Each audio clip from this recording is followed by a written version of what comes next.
The story begins with a car stopping outside a forest in America. The first person to step out is Natalie, who is the girlfriend of a man named Tyler. He has brought her here today to propose to her. Both of them are excited and happy. Tyler tells Natalie that not many people come to this forest, which makes it special. He says they'll have fun and explore places no one has ever been to. Natalie feels a little nervous hearing this, but Tyler assures her there's nothing to worry about. He even has a map of the whole forest. Carrying their belongings, they walk into the forest together. This is where the real adventure begins, and things will slowly start to get scary, so keep watching to see what happens next. Natalie records everything as they explore. After hiking all day, they find a nice spot to set up their camp. Before it gets dark, Tyler goes to catch some fish, and Natalie joins him. Tyler feels this is the perfect moment to propose. He takes out a ring and asks Natalie to marry him. She gets emotional, as she wasn't expecting it. She happily says yes, and they enjoy a lovely moment together. At night, Tyler places a small vial near their campsite. It's meant to alert them if any animal comes close. After setting everything up, both he and Natalie go to sleep. But later that night, Natalie hears a strange sound. She wakes Tyler, but he tells her not to worry. This is a forest, and the wind often makes strange noises. However, after a while, Tyler hears something too. Curious, he steps outside the tent and sees that someone, or something, has cut all the wires around their camp. Yet there's no one in sight. He wonders if it could have been an animal. Just as he's thinking this, something suddenly grabs Natalie and drags her into the forest. It all happens so fast that neither Tyler nor we can see what it was. The darkness makes it impossible for Tyler to know where she was taken. From that moment, his mind begins to break. People begin to think Tyler has gone mad. He starts talking about strange things and no one believes him. A whole year passes and there's still no sign of Natalie. Tyler is kept in a rehab center, but there's no improvement in his condition. Eventually, his mother decides to bring him home. Even now, a year later, Tyler can't stop thinking about that night. He tells his mother that people believe a bear took Natalie, but he doesn't believe that. He says it couldn't have been a bear. He still hears Natalie's screams in his ears, as if she's calling for help. Tyler believes he won't be at peace until he finds out what really happened to her. He tells his mother he has to return to the forest to search for answers. His mother understands that her son won't heal until he faces whatever is haunting him, so she doesn't stop him. Instead, she tells him she's with him and he can ask her for help anytime. After that, Tyler goes to his room and starts looking through the photos that Natalie had taken on the day she disappeared. As he scrolls through them, something catches his eye. Something strange in the background of one photo. It's not an animal and it's not a person. It's something else. Something that raises Tyler's suspicions. That's when he makes up his mind. This time he's going back to the forest fully prepared to find either Natalie's killer or Natalie herself. He believes she's still alive, surviving somewhere deep in the woods. Tyler drives to the exact same spot where he and Natalie had parked the car a year ago. But unlike before, this time he comes equipped. A loaded gun, camping supplies, and determination burning in his eyes. As he hikes deeper into the forest, he starts to see warning signs telling people not to go any further. But Tyler doesn't care. He keeps going. Along the way, he spots something chilling. Skeletons hanging from trees. He has no idea who put them there, but he knows one thing. This isn't the work of an ordinary person. Later, while drinking water, he notices a massive footprint near the riverbank. It's fresh, and it's definitely not human. Tyler believes this could belong to the same creature that took Natalie. He quickly pulls out his rifle, ready to shoot if he sees it again. But hours pass, and he sees nothing.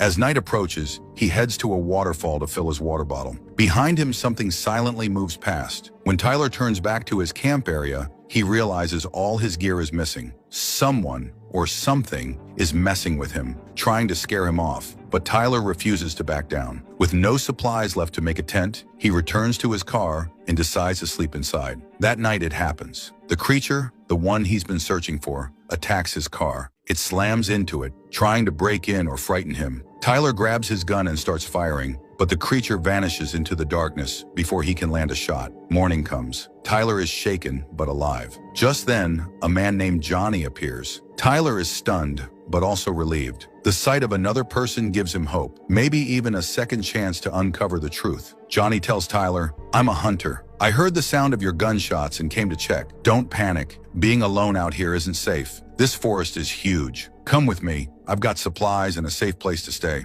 Tyler senses Johnny is being honest, so he agrees to go with him. Still, after everything that happened, he feels uneasy. They head to Johnny's tent, where they share some food and water. While they sit and talk, Johnny says, "I've read about you. I remember what happened a year ago. When I saw you near the car, it all came back. Just as I was approaching, I saw a large creature running away from the area. Maybe it was a bear, but Tyler cuts in. It's not a bear. I came here to find out what it really was. But why are you here? Hunters stopped coming to this forest years ago. Johnny lowers his voice and replies, that's exactly why I'm here. I want to know why they stopped. The government used to send hunters here regularly. It was useful for them, but now no one comes. I think something's being hidden from us. I've been hearing strange sounds coming from deep in the forest. Hearing that, Tyler remembers. Natalie had also heard strange noises the night she vanished. That was the moment everything started. After a while, Johnny invites Tyler to come deeper into the forest with him. As they walk further in, Johnny leads him to a tree with an eerie sight, a human skeleton hanging from it. When I was a kid, Johnny says, I used to come here with my father. We had freedom to explore most of the forest, but we were warned never to go past this tree. The people around here say this skeleton is centuries old, and beyond this point, things exist that are beyond human understanding. Tyler stares at the skeleton, a chill running down his spine. He knows now, whatever he's searching for lies beyond that tree, but he also knows that's where the real terror begins. Hearing that, Tyler replies, I went past that tree this morning. Johnny's face turns serious. You should never go beyond that point, he warns. I'm telling you,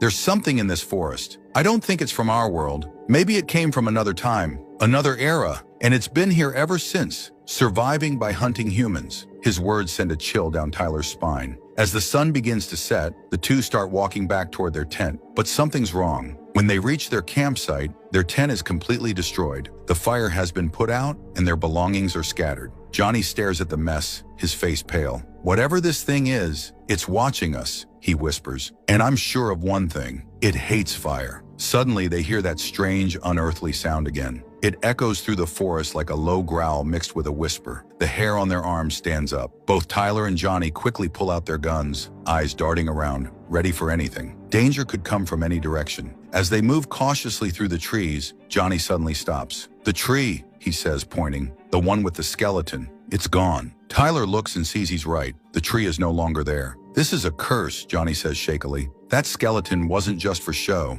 My ancestors said it was sealed with thousands of spells to keep that creature from crossing.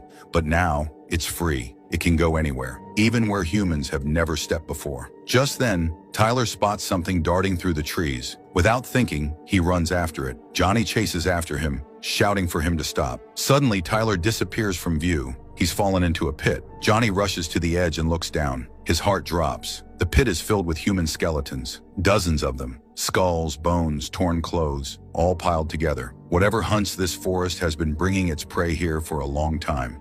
Tyler is bloodied from the fall but still conscious. Gritting his teeth, he grabs his gun and climbs to his feet, determined to keep going. But then, a sharp thud. A rock flies out of nowhere and hits Johnny's leg, breaking the bone with a sickening crack. He screams in pain and falls to the ground. Tyler, panicking, starts firing blindly in the direction the rock came from. But after a few shots, he realizes something terrifying. He's just wasting bullets. Tyler knows that the first thing he must do is get Johnny to safety. Without wasting a second, he lifts him up, supporting his weight as they move through the dense forest. After walking a long distance, Tyler finds a somewhat safe spot and carefully lays Johnny down.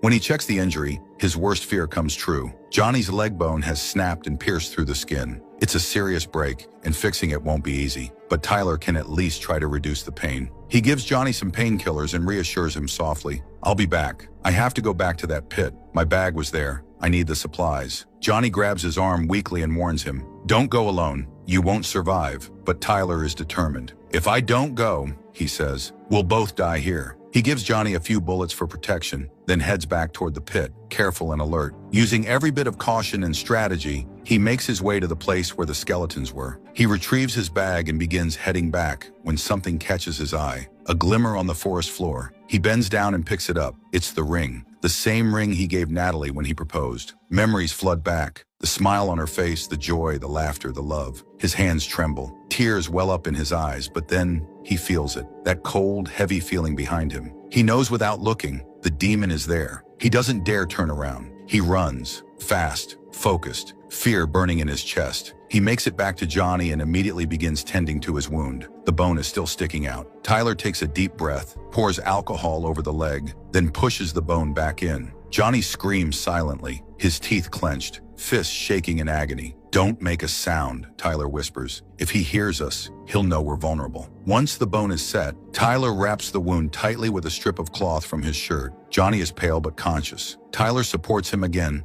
and together they make their way to the edge of a nearby lake. There, Tyler catches some fish, builds a fire, and tends to Johnny's injury again. They sit close to the flames, knowing it's the only thing keeping the creature away. All night they stay near the lake, feeding the fire, never letting it die, because now they know one thing for sure. The demon is watching, and it fears the fire. As they sit near the lake, Johnny turns to Tyler and says with sincerity, "Thank you for not leaving me behind. You could have saved yourself, but you didn't. You saved my life." Tyler nods quietly, but before either can say more, a strange sound echoes through the trees. Both freeze. Johnny quickly grabs a flashlight and shines it toward a nearby tree. For just a moment, they see it, a glimpse of the demon, a tall, terrifying figure, barely human in shape. It stands just at the edge of the light, staring at them, unable to come closer because of the fire. That night, neither of them sleeps. They keep the fire strong, their weapons ready. The creature watches but never moves closer. When morning finally comes, Tyler checks Johnny's leg again, cleans the wound, and catches more fish. While they eat, Tyler finally opens up. "I love Natalie more than anything," he says, eyes distant. "The night she vanished, I searched everywhere. I screamed her name until I lost my voice. Even the police couldn't find her. It was like she was swallowed by the forest." Johnny listens, then quietly shares his own loss. "I had a dog, my best friend, smart, loyal. One day he ran into this forest and never came back. I waited, searched, but deep down, I knew." Days go by like this, nights by the fire, days filled with tension and survival. But after so long, and still no sign of hope, Tyler begins to break. "What if she's gone?" he whispers one evening. "What if I've just been chasing a ghost?" Johnny looks at him seriously. "Then it's time you stop chasing and start surviving. You're here because of her, but you can't let that kill you." Tyler sighs, lost in thought. That's when Johnny speaks again. "Let's make a plan. We need to reach the car. We can't stay here forever." Tyler hesitates. The path back passes through the demon's territory, but Johnny is ready to take the risk, and finally Tyler agrees. They prepare to move at night. They set up one last camp. As the fire burns, Johnny says, "You sleep, I'll keep watch." But that was a lie.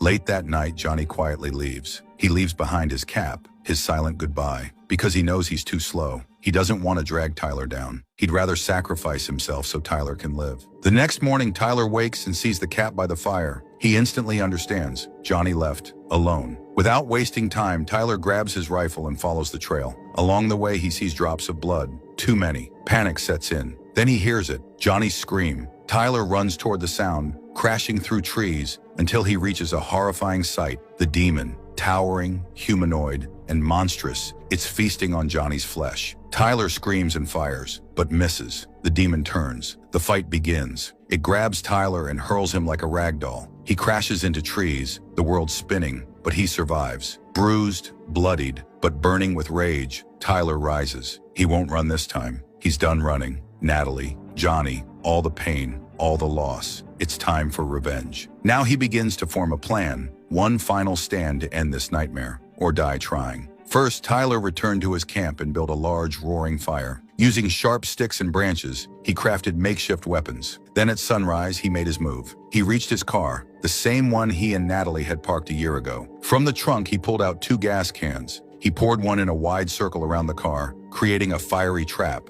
and left the other can nearby. Then he started blasting the horn, loud, relentless, echoing through the trees. The demon heard it. As it approached, Tyler stood firm, heart pounding.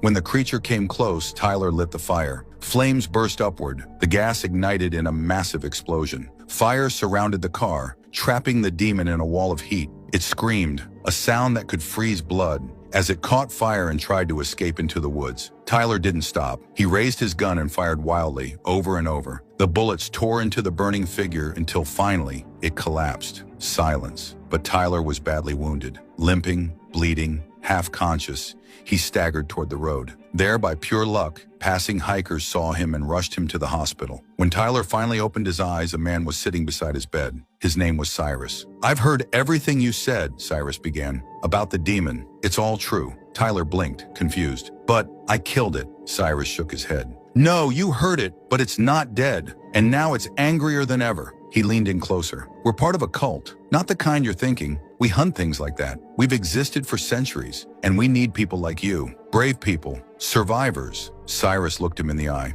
Will you join us? The screen fades to black before Tyler can answer. But the questions remain. Will Tyler join the cult? Who are these mysterious people really? Guardians or something darker? And what about Natalie? Was she taken? Is she still alive somewhere in that forest? Or something else now? Let us know your thoughts in the comments below. This story isn't over. A new chapter is coming. Until then, stay safe, stay curious. See you in the next video. Peace out.